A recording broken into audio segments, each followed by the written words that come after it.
There's a word from the Lord. Look at your other neighbor, said, there's a word from the Lord. Amen. Let's all stand. Let's all stand. We're going to the book of Judges. The book of Judges. I was walking around this morning and heard children repeating the books of the Old Testament. I felt good hearing that. Amen. And guess what? There's some of us as adults need to be right in there with them. Amen. Amen. Judges is in the Old Testament, not the New Testament now. Okay? Amen.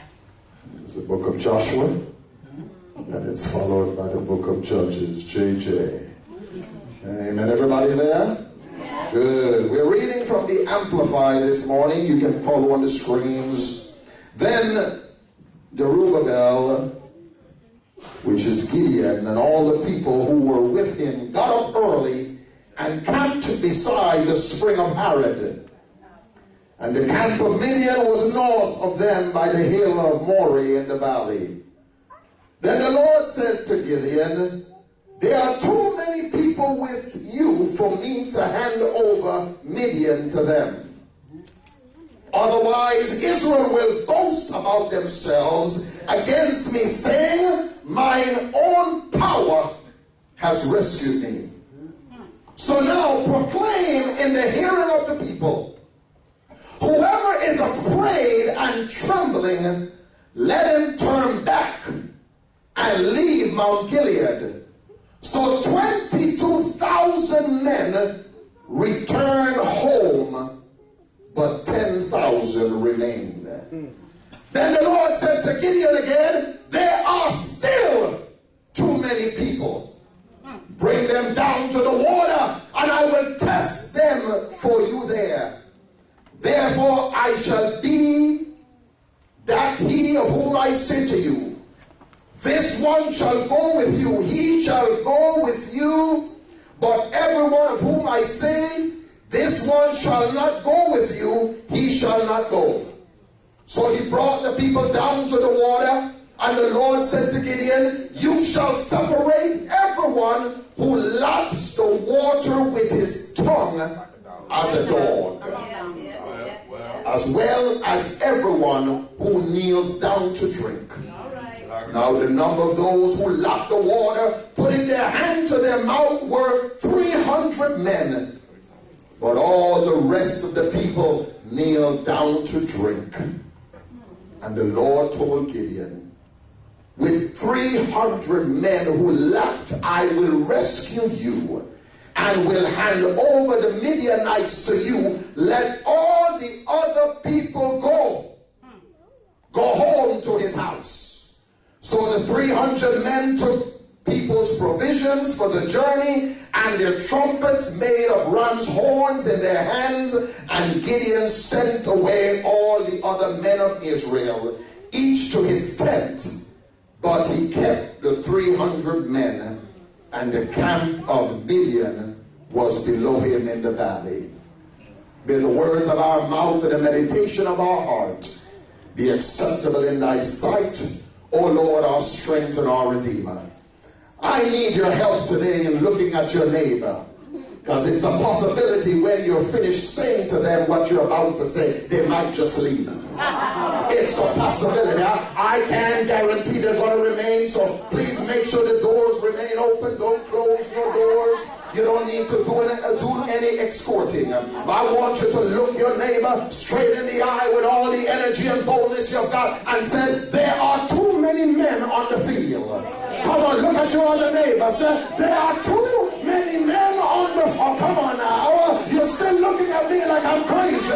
Look at your neighbor and say, there are too many men on the field. You may be seated in the presence of the Lord. George didn't say it. God said it. There are too many men on the field. There are 11 players on each team on the football field. American football evolved in the United States, and it originated from the sports of soccer and rugby. The first American football match was played back on November 6, 1869, between two college teams, the Rutgers and the Princeton.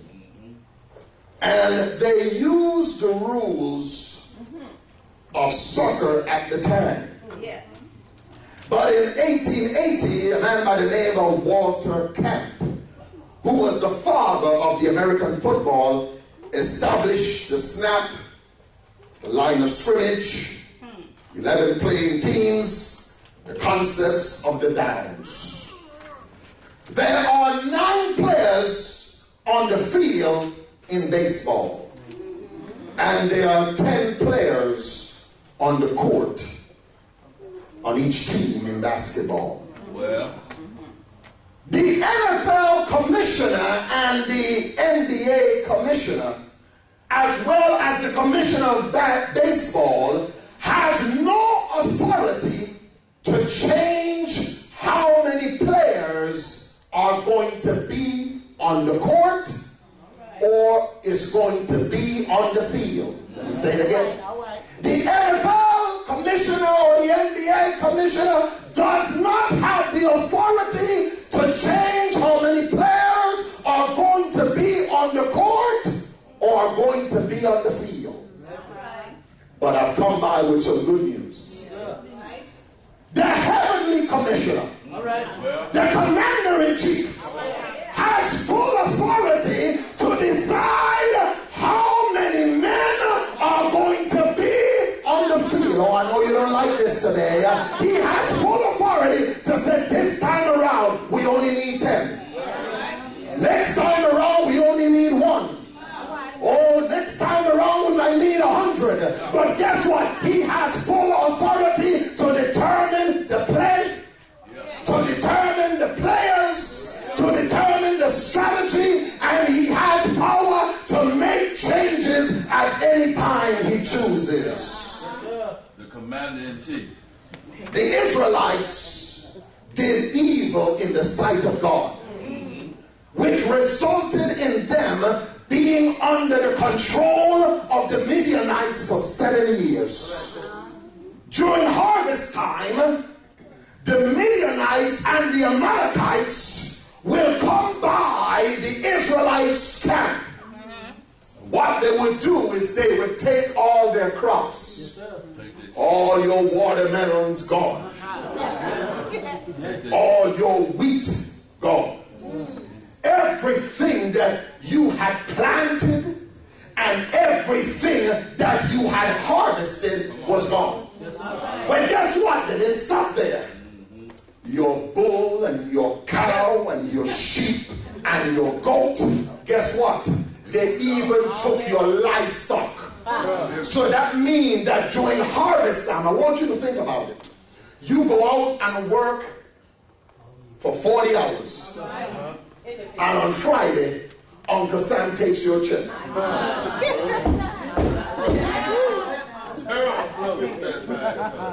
You went to the bank and you're looking for the payroll check, and it says negative, negative. When you pull it up, it says the Internal Revenue Service. I don't care how much you cry. I don't care what tears come from your eyes. I don't care who you call. You might be on the phone for several hours. When Uncle Sam takes it, he takes it. And when he takes it, 99% of the time, you owe. Because Uncle Sam don't take your return unless you owe W-E-O. And they don't need to ask you anything. They don't need to tell you anything. All you're gonna be waiting for that check to hit the bank. You're waiting for that tax return to hit the bank. You have made all sort of plans. We're going to the Bahamas. We're going to be a few days down in Las Vegas. We're yourself into the San Luis, and Dawn and I can have a good time. Make sure the money hit the bank before you get to the San Luis, because you'll be embarrassed. Help us, Lord. In the story, it's a little different. They didn't owe the Midianites or the Amalekites anything, but their evil deeds, their disobedience to God, put them in a predicament where the Amalekites and the Midianites were coming by and taking everything they had worked hard for. The Bible tells us of a smart man by the name of Gideon. Gideon was so smart, he decided, I am going to hide my wheat in the wine press. Because you've got to understand, they are never going to go to the wine press to look for wheat. Helping somebody. So Gideon hid his wheat in the wine press, the place that you're supposed to have grapes on the ground, and you're supposed to smash the grapes so you could get the wine, manischewitz and all your favorite, your red wine. Yes. When Gideon decided, I'm going to hide my wheat in the wine press. So what he was down in the wine press is not smashing grapes, but rather beating wheat. Bam! While he's down in the wine press, the angel showed up. I've come by to tell you, you might run, but you can't hide from God. He will find you where, come on now, he will find you wherever you go, wherever you run to, God will find you. And the angel found Gideon down in the wine press, beating wheat. Mighty man of God, got an assignment for you. And if you would read chapter 6 of Judges, you would realize that Gideon goes back and forth with the angel, and he's wanting some allowances from God to ensure that this was the assignment from God. And he finally gets that assurance that he's supposed to become the deliverer. He accepts the responsibility, and now we begin the text in chapter number 7. Gideon is ready for battle, my brothers and sisters. But as he is preparing for battle, something happens. The CIC, which is a commander-in-chief, says to Gideon, you got too many men on the field. That's a flag. That's a flag. You're going up against the Midianites. And we don't want them to say that you won because of the size of your military. So there are some men you've got to send home. Look at how Gideon does it. Gideon walks up, he said, hey! Anybody afraid? Anybody want to check out? You're free to go. And listen, look at the text. 22,000 men went home. I started thinking about it and realized that there are times we have got people on the team that's really not on the team.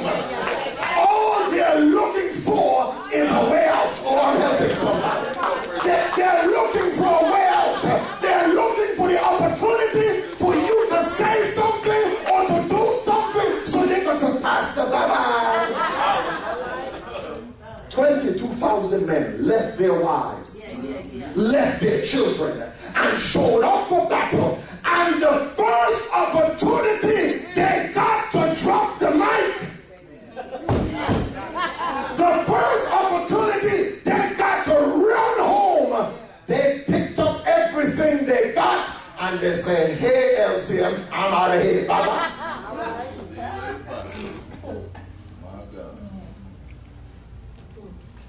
Anytime you have folks on a team that's always waiting for an opportunity to quit, let him go.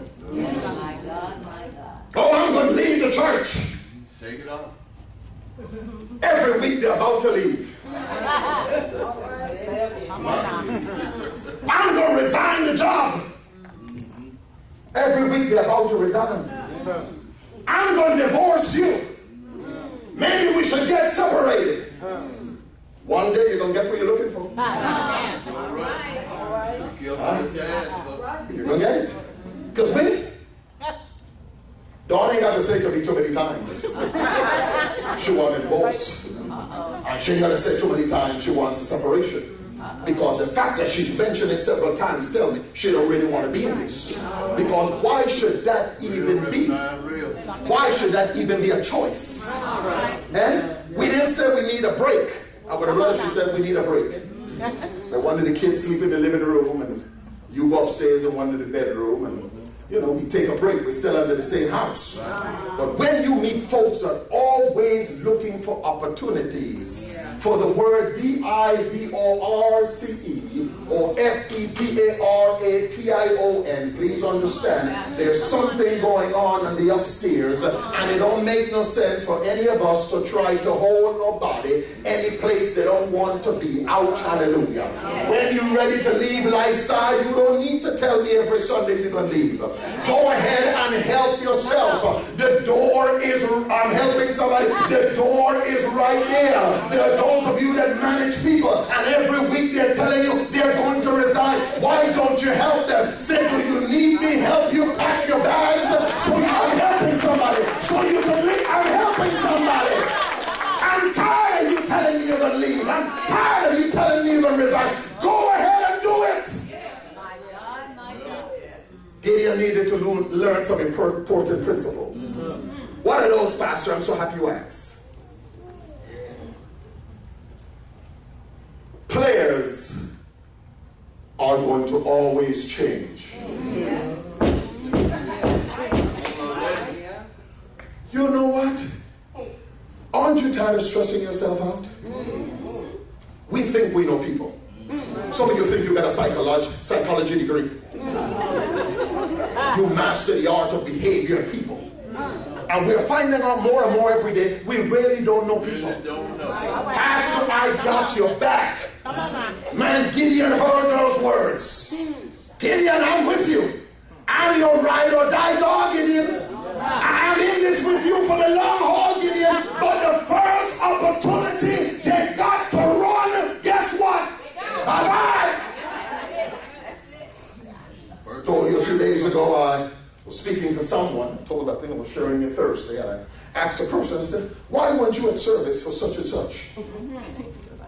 The person was honest. I didn't like their response. But you know what I've got to applaud? Their honesty. They didn't say, Pastor, I had to cough. Oh, my back was hurting. You know what they said? I just didn't feel like being here. Honesty, though. You had to take it. If some of us would only learn to be honest. Nothing is wrong for you to tell the coach exactly how you feel. But for you to go, listen, when basketball players go on the court, when NFL players go on the field, guess what? They're going on the field and they're leaving all their issues. Come on, they're leaving it before they get on the field, because they understand when they get on the field, it's only one thing we're here for, and that's the W-I-N. That's win.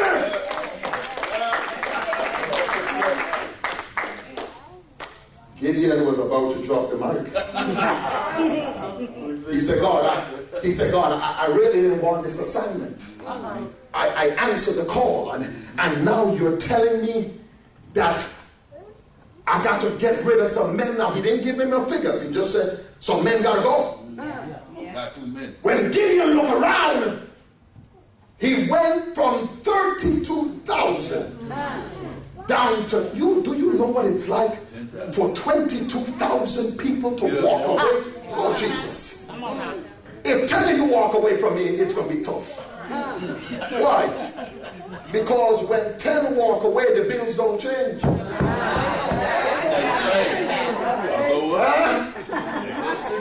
When your boo leave, the mortgage still got to be paid. The car, come on now. I'm helping somebody. Y'all know in our house, divorce is not an option. We don't even talk about it. Amen. Do our marriage go through strain? Oh, yes. Jesus has been strenuous from last year, September, October. The only how I didn't lose my mind and she didn't lose hers because God gave us peace. But divorce is not even a conversation. Why? Because we made a vow. Amen. Better, worse, sickness, health. Now, you know some people bail when it comes to sickness. Come on now, there are men that have come home and their boo was gone. Worse if it was a man that didn't treat her right. And vice versa. I ain't cleaning you. I ain't bathing you. Putting what depends on in you. They bail, they're gone. But we looked each other in the eye and we said, sickness in health. So meaning when I was walking, and then when I'm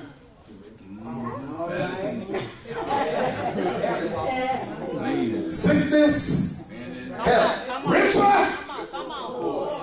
Oh, you see, a year ago we were eating out at Fogo de Chao. Now we're eating at Fogo, not Chow. But the vow said richer. So it tells me that sometimes things can be a little tight. But even when things are a little tight, we don't look to bail. Why? I'm helping somebody. We made a vow to each other. Listen, when you're part of the team, you hang in there with the team regardless of what the team is going through. 22,000 gone. Gideon is down to 10. And he's now ready to go against the Midianites. And God showed up again. He said, hey! You're still. I could imagine hearing Gideon. God, are you kidding me? 22,000 men went home. I'm down to 10,000, and you're still saying to me that there's some more men that need to go home? Yes. Well, somebody lied to us. You see, we feel because people on the worship team, they're on the team. Because they're the usher board, they're on the team. Because they give tithes and offering, they're on the team. You see, please understand, there are people in the Gospels that follow Jesus for the fish and the loaves.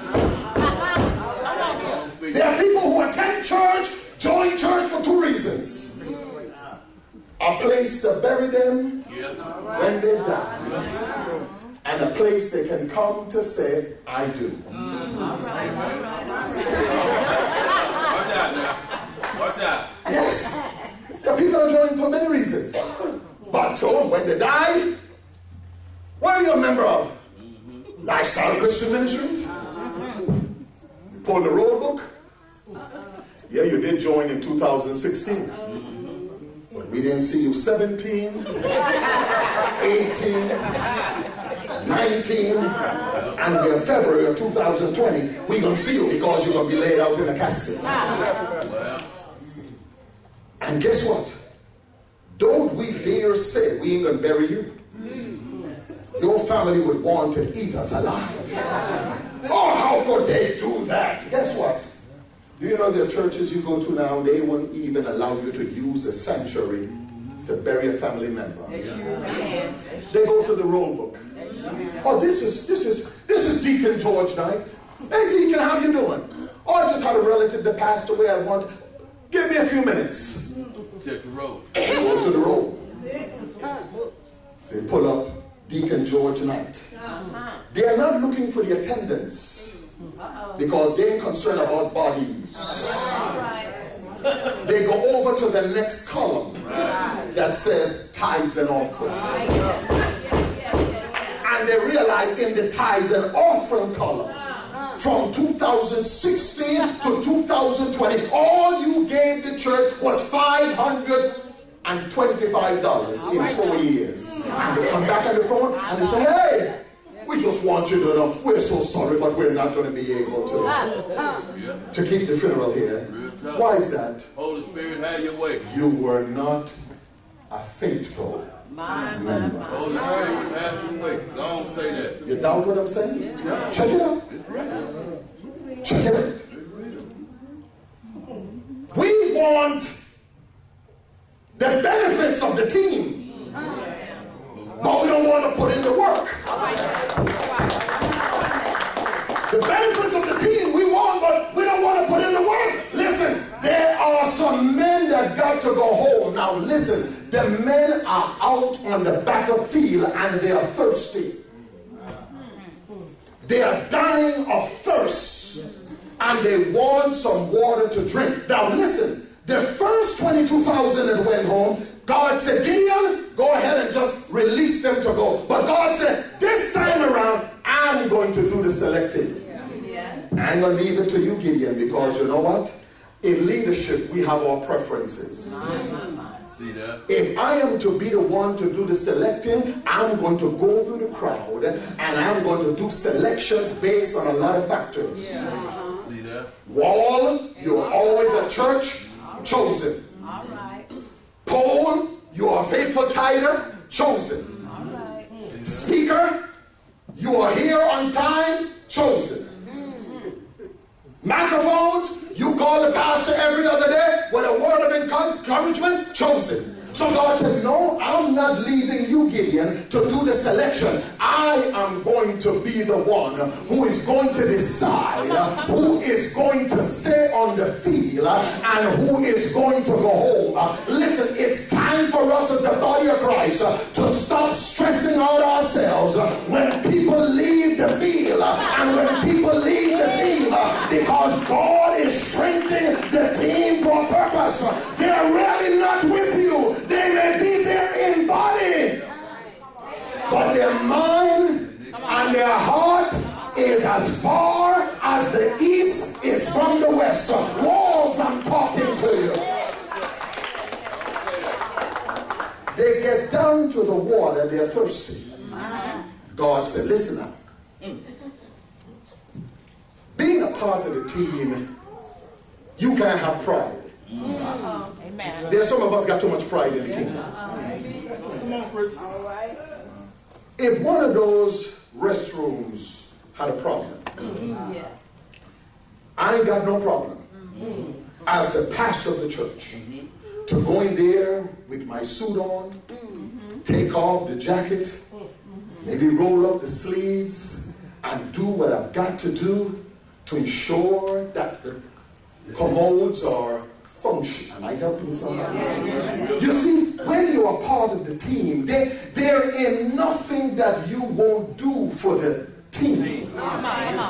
You see, when you're part of the team, it's no more I and it's no more me, but it's us, it's we. Come on, I'm helping somebody. And the problem we have got in the team is that there are people that will refuse to do certain things.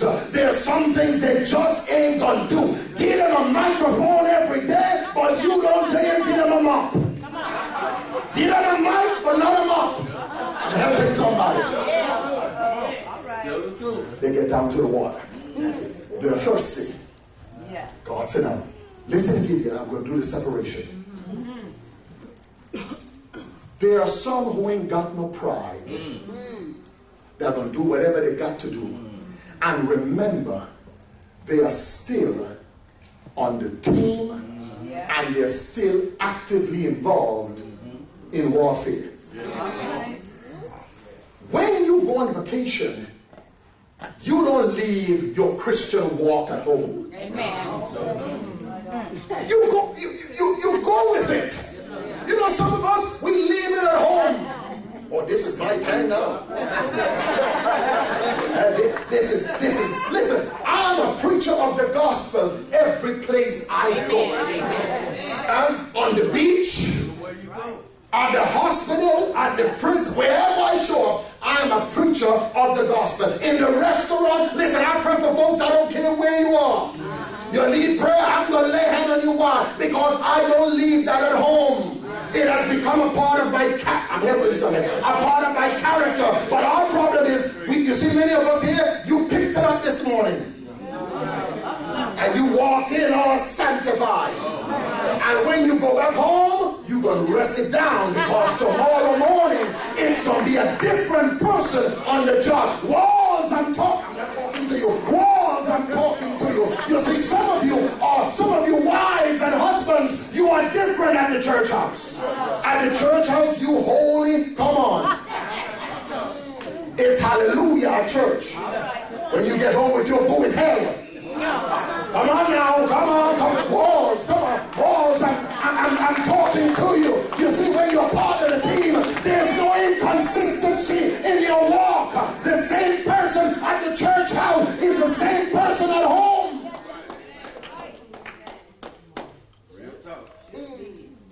We're going to test them.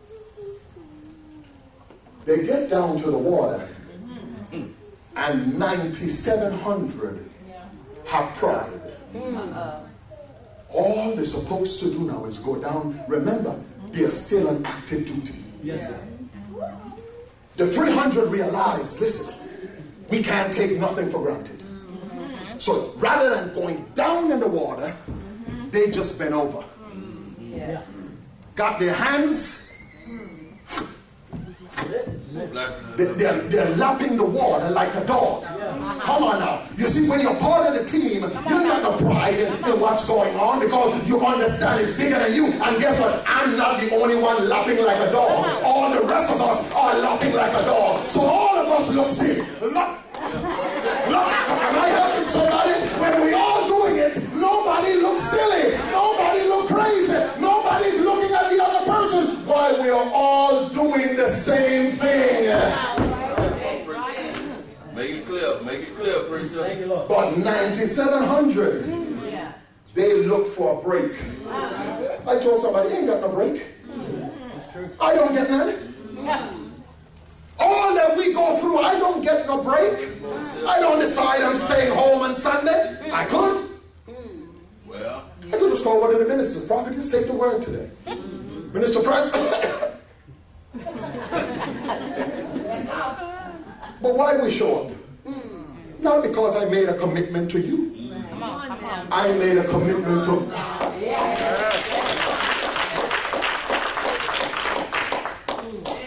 So 9,700 took a break. You know what they did? They went down.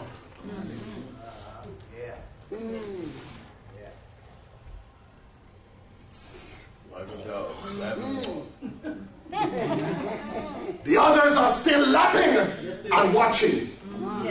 While 9,700 said, no, this is my coffee break. This is water break time. And they went down and listened. They look at the text. They got their faces, man, engulfed in the water. They were just enjoying it, while the other 300 are lapping like a dog. God said, Gideon, them the ones right there. Those are the ones that's willing to do anything for the team. Those are the ones that don't mind if nobody laugh at them, because they're willing to do it for the team. You see, when you're listen. Those of you who have been watching the news, you're seeing where the Astros, the players are getting all sort of death threats. It's sad. But remember, you're part of the team. Yeah, come on now. That's right. And when you mess up, that's right. The fans will turn on you in a minute. You didn't know that you have fans in the bleachers? Yes. You got some fans right now working on your job. Right. They're sitting up in the bleachers and they're watching you play every day. Yes. They're looking at the way you talk to fellow employees. They're looking at the way you show up late or show up on time. They're looking at the way you get in the break room and have you are the number one topic in every gossip and mess that happens. I'm helping somebody. Walls and talk. Yes, there are fans up in the bleachers and they're looking at the way you conduct yourself. And the moment you mess up, the same people who have just shout your praise will say crucify. Come on now. They'll say, they'll talk about you like a dog.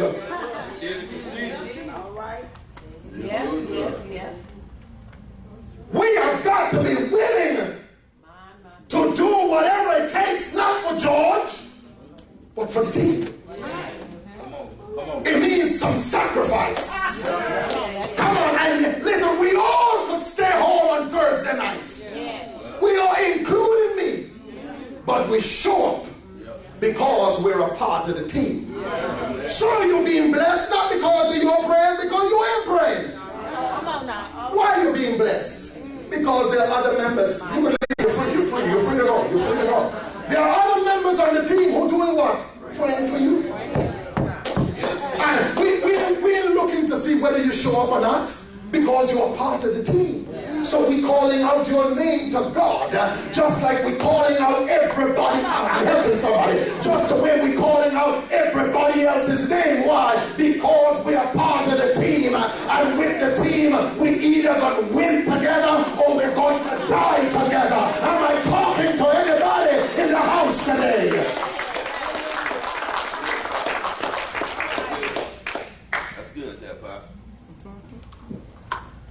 Gideon is stuck with 300 men. And he's scared. Really scared. He happens to come into the camp and overheard a conversation. That there was somebody inferior that happened to stumble into a particular camp. And that was Gideon's sign that God was getting ready to do something awesome. Now listen, ain't it interesting that you're going out to battle, but you don't need to lift a finger? You're going out. Yes, I know you got your 38 and your 45. I know you got your rifle hand up in the closet.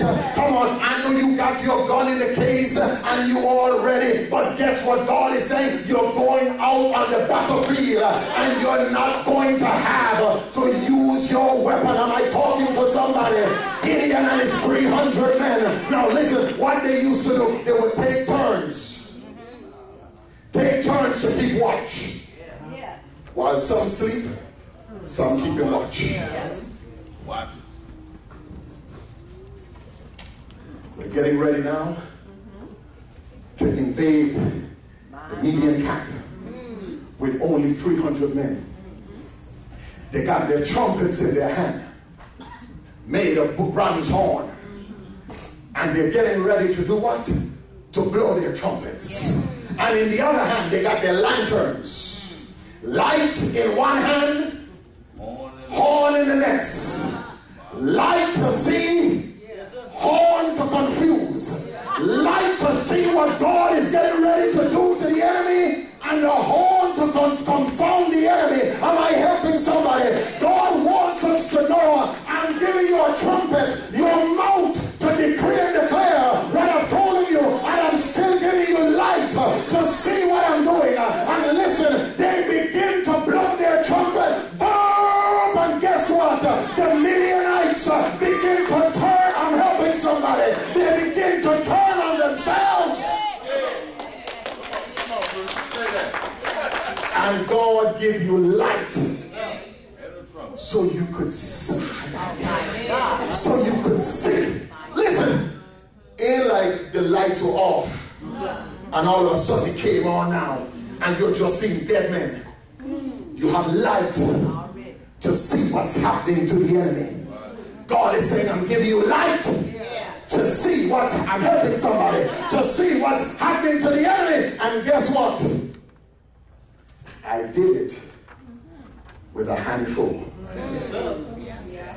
Many times we underestimate the power of a handful.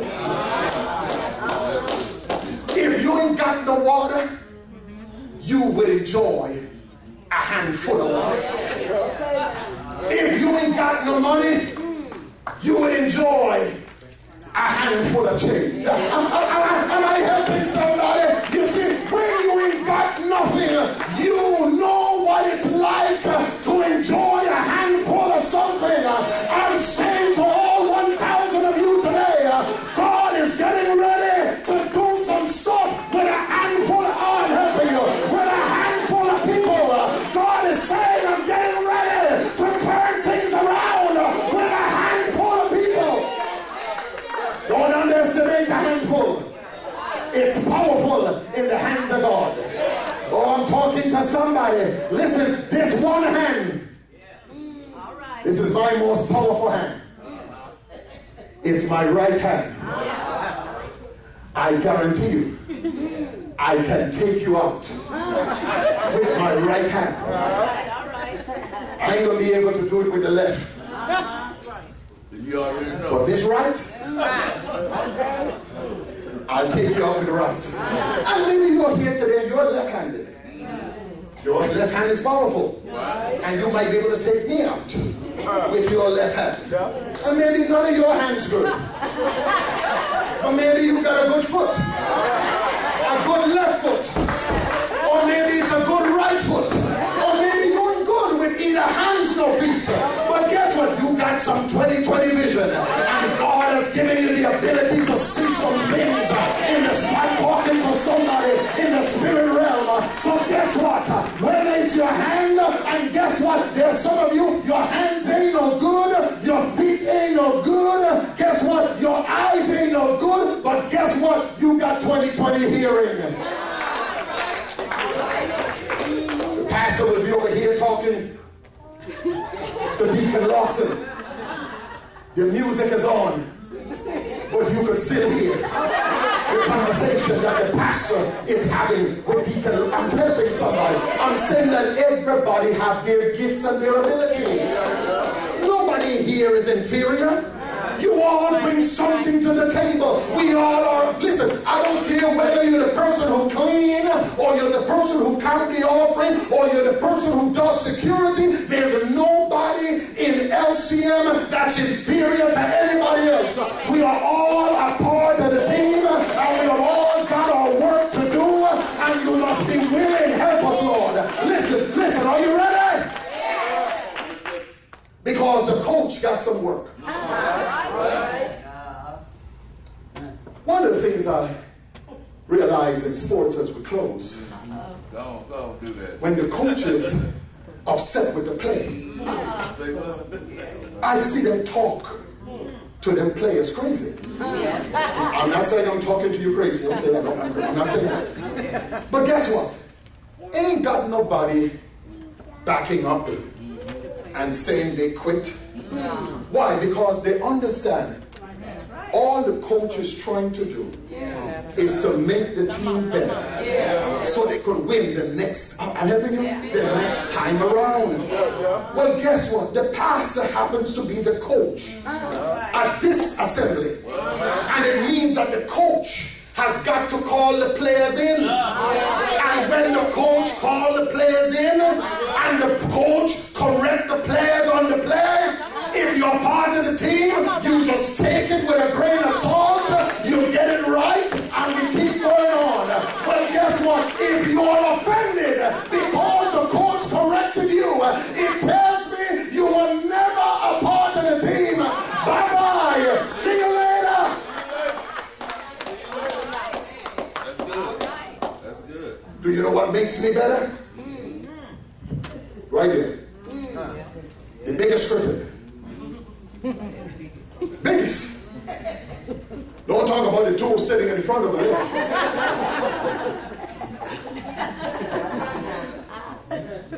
And the diplomat who is someplace around, just wherever he is. The other two don't say nothing much. But the first three, and mama, a handful. But I was not always like this, and I'm still a work in progress. Because many times we want people to continually point out our strengths.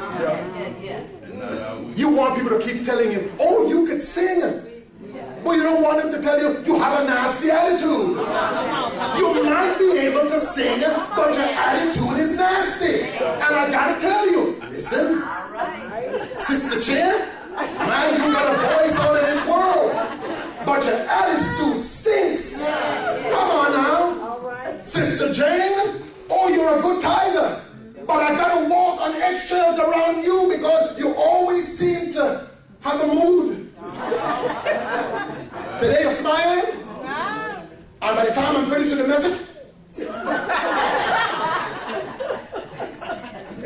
if we're part of the team, we got to be willing to take the criticism. Because if I could take it, you can take it. And guess what? You ain't got it yet. You're going to start getting it. This coach has muzzled too long. So the muzzle off. You're gonna leave the dugout. You're gonna leave the dugout, not bruised and hurt though. Promise you, you're never going to leave the dugout bruised or hurt.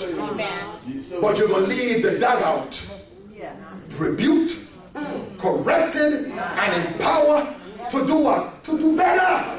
So that when you move on to wherever God takes you, you can look back and say, somebody loved me enough to tell me the truth about me. I'm helping somebody. Listen, we are back to be able to accept the truth about us. Yes, you gossip too much, accept it. You talk too much, shut up.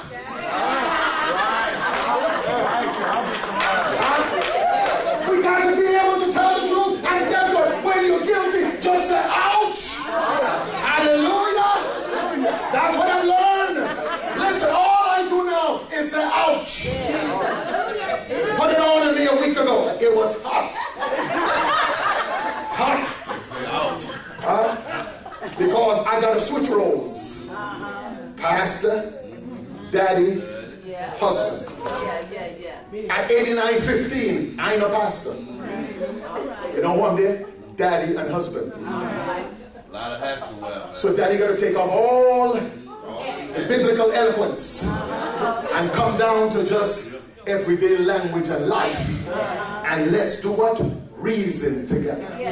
And please understand, right there and then, I most of the times don't admit the weaknesses. To be honest. But when I leave their presence and I walk away, and the Lord begins to deal with me and say, what they said to you was right. You do what? You make it right. And you don't need to come back and say you're changed. Stop that. Come on, that's Stop coming back and saying you've changed. You ain't got to tell nobody you changed. Guess what? I don't know if you changed. It's going to be proven what? In your actions. You gotta show us. Pastor, I'm here this Thursday. You got to do that. I don't know you're here. Pastor, did you see my number in the prayer line? You got to do that. We don't know you're there. Stop looking for brownie points. Look at your neighbor and say, stop looking for brownie points. Stop. Red light. As we close today, I want to conclude with a poem by Rabia Tolleson. Together we can make our dream work. Then we will share the joy of what we have done. Teamwork, everyone. It's fun to shoot the basket through the hoop. But if nobody passes, then nobody shoots. That's right.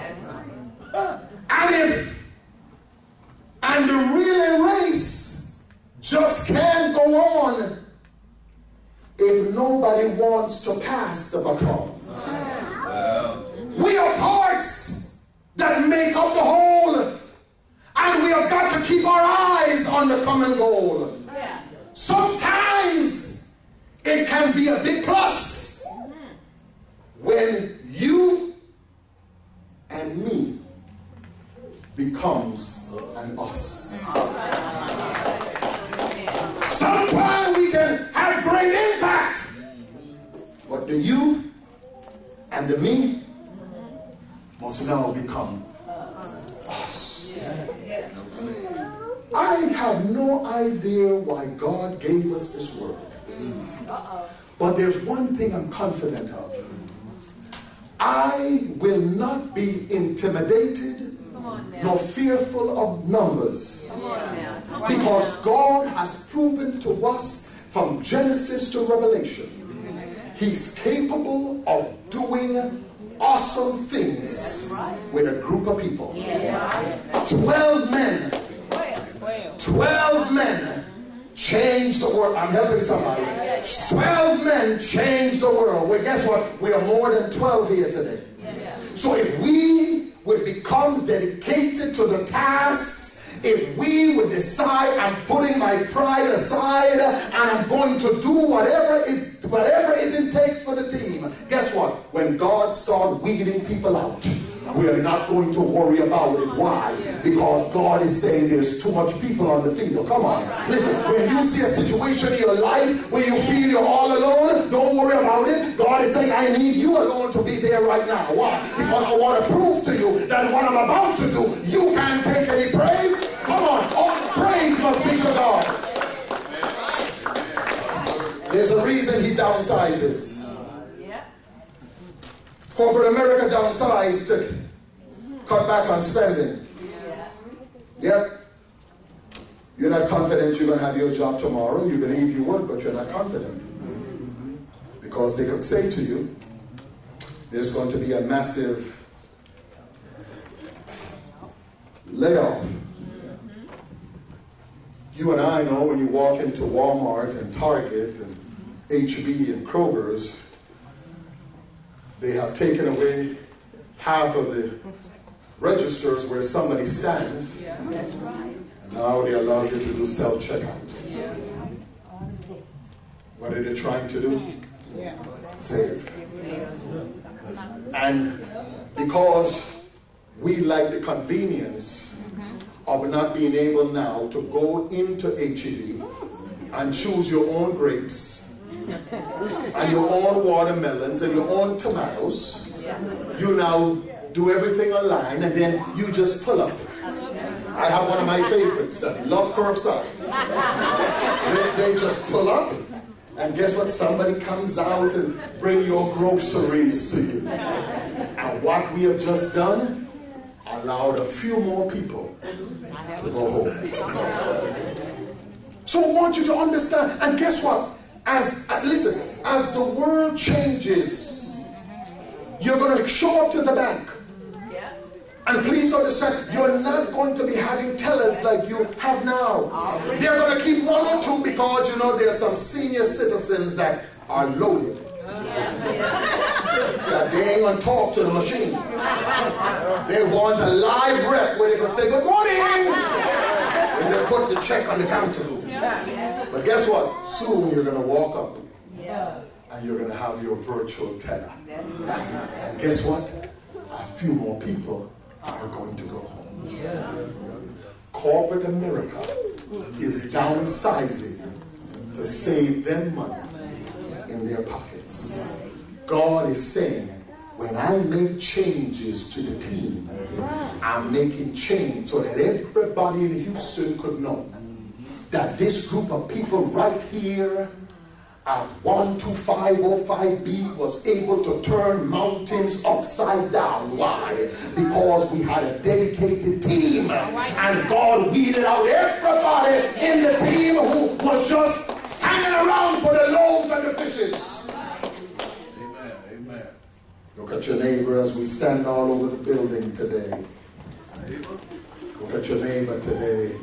Say, are you a part of the team today? Are you a part of the team? Come on, look at your other neighbor. Say, are you a part of the team today? Yes, are you willing to do what you've got to do? Are you willing? Are you willing? Look at your other neighbor. Are you willing to do what you have got to do to see the team work? Come on, come on. Father, right now in the name of Jesus, we pray for those. We pray for those who are watching us via streaming, God. Meet them at their point of need right now.